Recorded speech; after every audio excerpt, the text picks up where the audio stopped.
Hey guys, welcome back to part 2 of my wish list plants.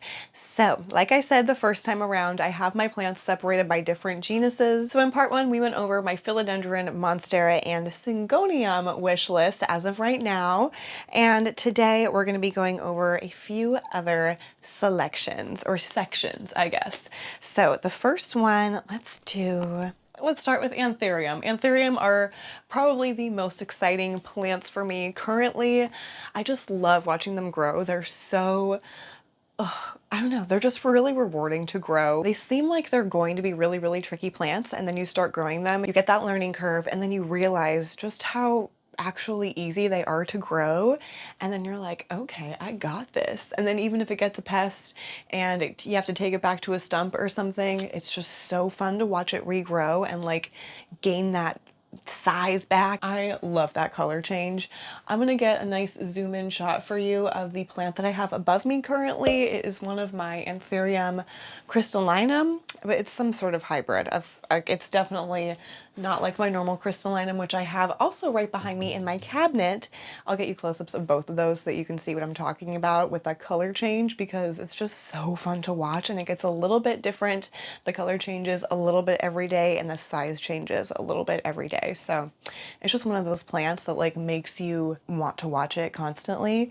So I just feel like that's special. So I've got a rather short but sweet Anthurium list for you today because it could just get crazy long. So we're gonna keep it short and sweet for this one. So the first one on my Anthurium wish list is going to be the luxurians. Oh my goodness, it is so, so beautiful. As you can see by the photos here above Sixto and Luna, maybe cutting into them a little bit. I'm not sure how this is gonna work out, but the Anthurium luxurians is so beautiful. It's got those thick, bumpy leaves. Can we talk about the color? Oh my gosh, I love me some extra dark foliage. I just think it's stunning, and it's got the lobes. I love me a loby plant. It's just so beautiful.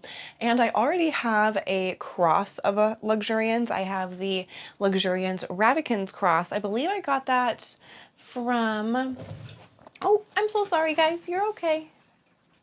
Salad Beard Farms is where I got that. But yeah, I got that plant from Salad Beard Farms. Again, that was my Anthurium luxurians radicans cross, and it's such an easy grower. Now, I know that hybrids usually are a bit easier to grow because they can most likely are taking like the best characteristics from each parent plant and then putting it into the hybrid, so it's usually a little bit hardier. But I just have a feeling that the luxurians is kind of one of those plants too, where you may need to look out for pests a lot because of those like bumpy corrugated leaves. The pests like to hide in those crevices, but other than that, I have a feeling it's like a really easy care Anthurium and just like a showstopper. So yeah, Anthurium luxurians. Anyway, okay, the next plant on my Anthurium list is going to be the Anthurium papillominum. Oh my gosh, so beautiful. Now again, I do have a hybrid of the papillominum. It is my Papillominum magnificum cross.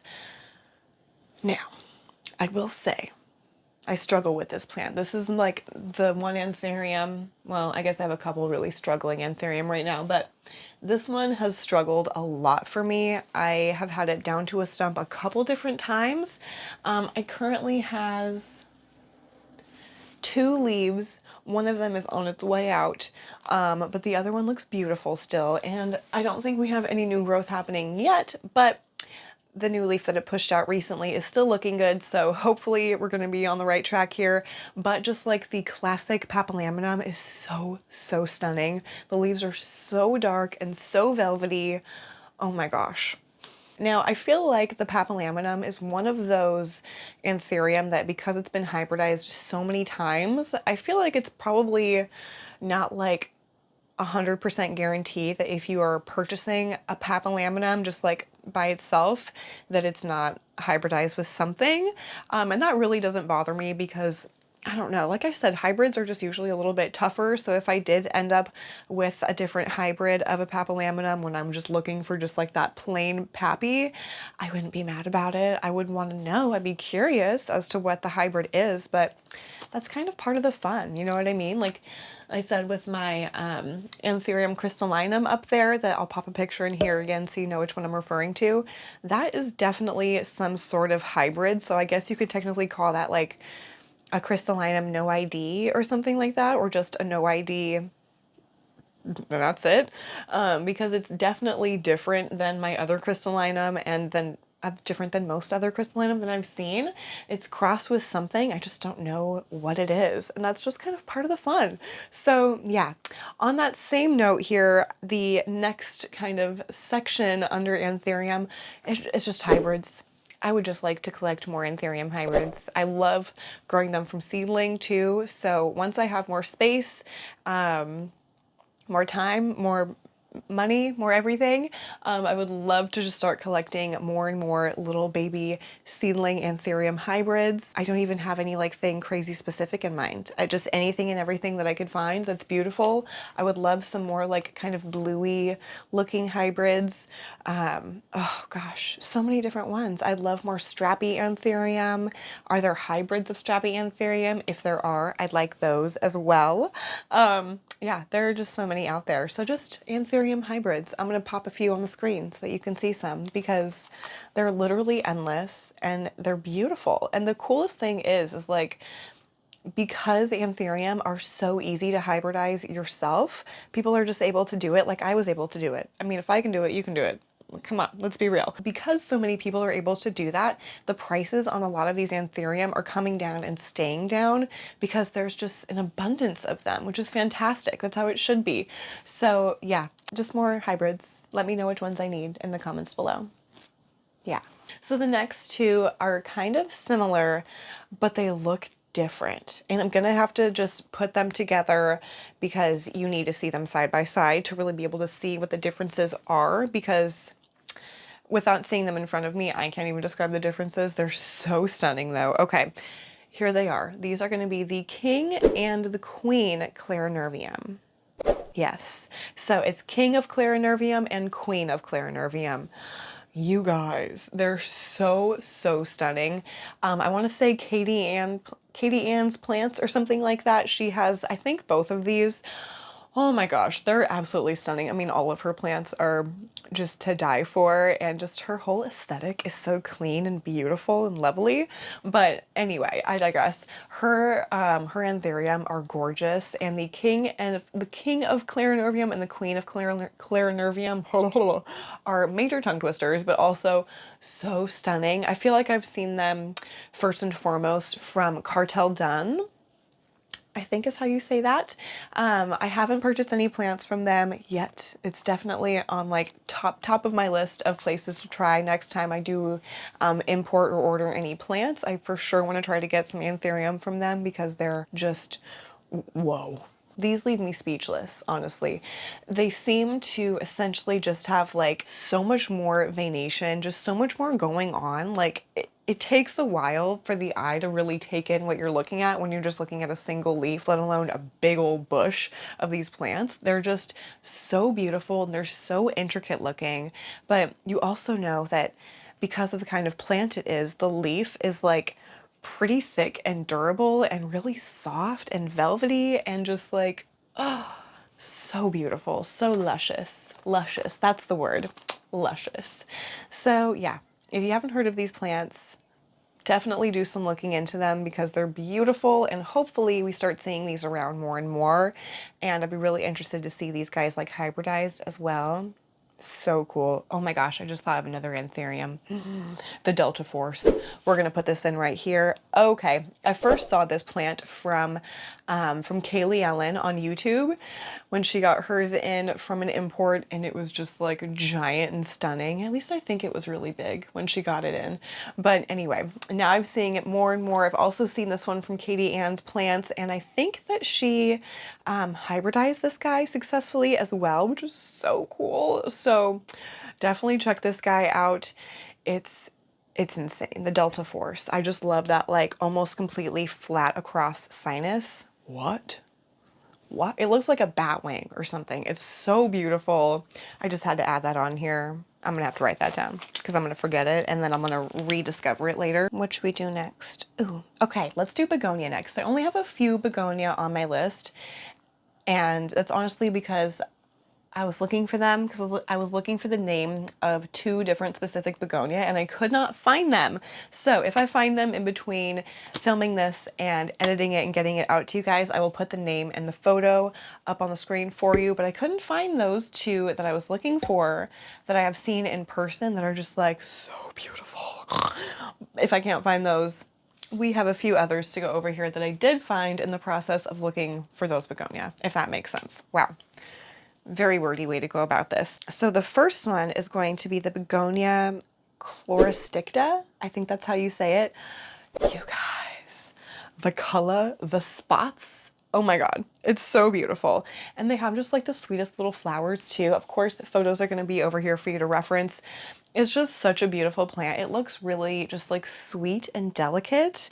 And I have written on here that the color is just incredible. The color of the spots versus the color of the leaf, like that super high contrast. Oh, I love it. I love the begonia with like the crazy colors or the crazy texture. You'll notice that as a theme. The next begonia that I have to talk to you guys about, I cannot pronounce. Let me try. Barcelua? Barcelua? This one here, look at her. She's beautiful. I don't even have anything else to say. It's just gorgeous. So moving along, the next section is Hoya. This is one of the sections that I had to cut down for you because I could just do an entire video, kind of like Anthurium. I could do an entire hour-long video of different Hoya that I want and that are beautiful and that we just need to look at together, right? Because like there are hundreds and hundreds of different types of Hoya out there, and I think people are hybridizing them as well. I'm not really sure how that works because the flowers are so tiny, but I'm sure people are doing it. So I'm sure we're going to be seeing more and more different Hoya come out that are just like variegates of Hoya that are already existing. So I'm here for that. So, okay, let me just get into a handful of Hoya that they just really blow my skirt up, you know? Okay, so the first one is going to be Hoya Wilbur Graves. Now, I feel like here's a few pictures to entice you that have really enticed myself. So the Hoya Wilbur Graves just has this beautiful splashing. Now, you're going to notice that as a theme. For me in Hoya, I love some beautiful splashing. I love some veins and I love a big leaf. Now, that's not to say I don't love small leaved Hoya as well, because I totally do, but I just have my preferences. You know, we all do. So yes, the Hoya Wilbur Graves has just that beautiful, simple leaf. I feel like it's a carnosa. It kind of looks like a carnosa, like variant or something like that, but it's so beautiful. It has almost like a light blue color with like all of this silver splotching on it. It's just so beautiful. It looks like it's fake. It's a plant that looks fake. And then when it flowers, you guys, what? Here's a photo. This is the photo that first caught my eye when I was looking up the Wilbur Graves, and I just was like, whoa, okay. You need to be in my life one day, even if it never blooms, which I feel like they will. I feel like Hoyas bloom more than people give them credit to, especially like people who really collect a lot of Hoya. They'll tell you they bloom, and they don't have to be like a huge, ginormous, super well-established plant to bloom either. I've seen cuttings bloom for people too. So if you're looking for a Hoya for its blooms, I mean, do it. I wouldn't shy away. So anyway, I don't know where I'm going with that, but Wilbur Graves is absolutely beautiful. I do think that there are a bunch of different varieties of the Wilbur Graves, if I'm not mistaken. I feel like it's that same way with a ton of different Hoya. Like you're gonna find a ton of different Hoya carnosa. In fact, my next one is a Hoya carnosa, but it's the Nova Ghost. Now, are you seeing the theme here with all of the silver splotching? I love it.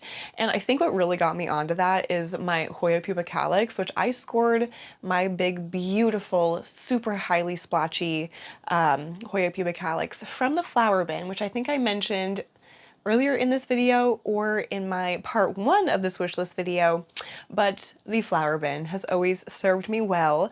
That is in Longmont, Colorado, so if you're ever in that area, I highly, highly recommend it. but I found, I'm looking up at it, so sorry I'm looking away from you guys, but I super scored on that Hoya. It was really, really small. It wasn't a 6-inch pot, but it was just barely starting to like, the little vines were barely starting to like sprout out of the top of the pot, you know what I mean? But it was like a ton of cuttings within the pot essentially. And I think it was labeled super silver, like pink splash or something. And I was just like, okay, yeah, we'll see how much the variegation or how much the silvery stays once I get it home. And it just started popping off in no time. And it was one of those plants that like, I didn't even realize how much it was growing until a couple months later. I looked back at one of the pictures of like when I first was bringing the plant home and I was like, oh my God, it was shocking. This plant just grows nonstop, especially if you're able to have your Hoya. I'm going to say this for any Hoya, honestly, because they all loved it. If you have the ability to have your Hoya in a greenhouse or a grow tent, they're going to love it. They're going to love it. Like, just try it. Trust me and try it. If it doesn't work out, you can blame me. But if it does work out, you can also blame me.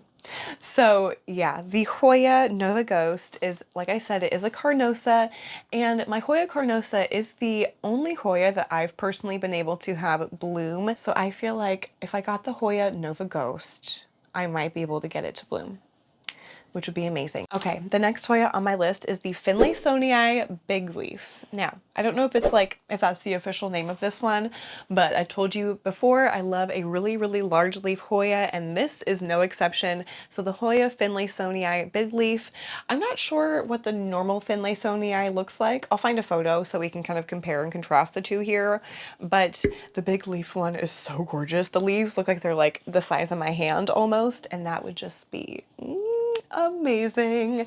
Now, like I said, I do have a ton more Hoya on my wish list that we're not going to go over today. So if you are interested in seeing a more in-depth Hoya wish list video, let me know in the comments below. And that goes for any of these other genuses that we've gone through in part 2 or part 1. Let me know if you want to see a more in-depth wish list video, because I for sure have more for each one, but except for maybe a couple of them. But anyway, so this one, the finlaysonii, kind of checks off a few Hoya boxes for me. It has super, super large leaves.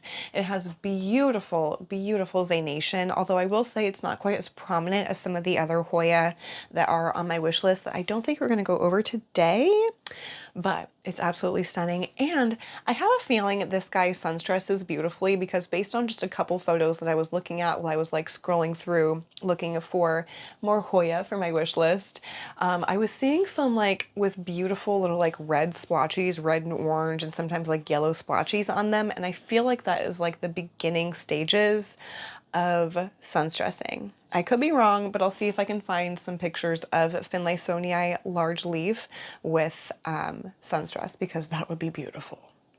Oh my gosh. I'll see what I can find. The next Hoya on my wish list is one that I cannot pronounce, so I'm going to put it here for you. It's Coriacea? Coriacea. I've never heard anyone talk about this one, but it's beautiful. So it's this silver. Need I say more? It's so beautiful, you guys. I just love it. I love it. I love the shape. I love the color. What else is there to love? I haven't actually seen photos of this one's blooms, so I'll see if I can find the blooms on this one, because I'm just really interested to know what they look like. Hopefully they're a little bit more, I don't know, maybe if they're just like a different color or something, that'd be really cool. But this plant in general is just so gorgeous. I've only ever seen really small cuttings in photos of this plant, so I'd be really interested to see what a large bushy plant looks like, because I feel like that would just be a beautiful statement piece anywhere in your home. But yeah, this guy here, she's gorgeous. I love her, even though I don't know how to say her name. Let me know in the comments below if you have this plant and if you know how to say the name. But it's beautiful. And let me know if you've seen this before, because this is a Hoya that I had never seen anyone talk about anywhere. At least I don't think so. So let me know what you think of this Hoya. Have you seen it before? Do you love it as much as I do? All right, you guys, I think that is going to wrap up this part 2 of my wish list video. Let me know what you think of all of my picks in the comments below, and let me know what is on your wish list.